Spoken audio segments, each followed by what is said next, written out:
প্ৰিয় দৰ্শক, এই ফুলকেইপাহ মই আগতেও দেখুৱাইছিলোঁ। ফুল আৰু গুটিৰ থোকবিলাক গছৰ ডালৰ পৰা ওলমি আহিছে। চিনি পোৱাসকলে চিনি পাইছেই, এজোপা লেটেকু গছ। ফুলে পাতে গুটিয়ে লেটেকুজোপা দেখিবলৈ খুবেই ধুনীয়া। এইবোৰ চাওক, থোপা থোপে কেনেকৈ লেটেকু লাগি ওলমি আছে। কিন্তু গুৰিৰ পৰা গা গছত লেটেকু লগা নাই। এইজোপা আমাৰ কলেজৰ লেটেকু। এইজোপা লেটেকু গছলৈ মন কৰক, গা গছত কেনেকৈ লেটেকু থোপা থোপে লাগি আছে। এইজোপা ডাঙৰ বৌৰ ঘৰৰ লেটেকু। মই গ'লেই ডাঙৰ বৌ আৰু বৈজন্তী বাইৰ লগত লগ লাগি তিনিওজনীয়ে লেটেকু ছিঙি আনো।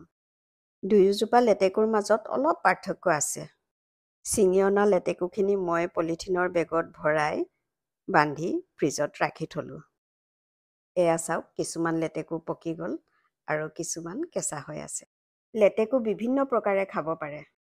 মাছ মাংসৰ লগত ৰান্ধিব পাৰে, টক বা চাটনি হিচাপেও ৰান্ধি খাব পাৰে। আচাৰ প্ৰস্তুত কৰি ৰাখিব পাৰে। চৰ্বত, ডিটক্স ৱাটাৰ খোৱাৰ উপৰিও শুকুৱাইও ৰাখিব পাৰে। ধন্যবাদ।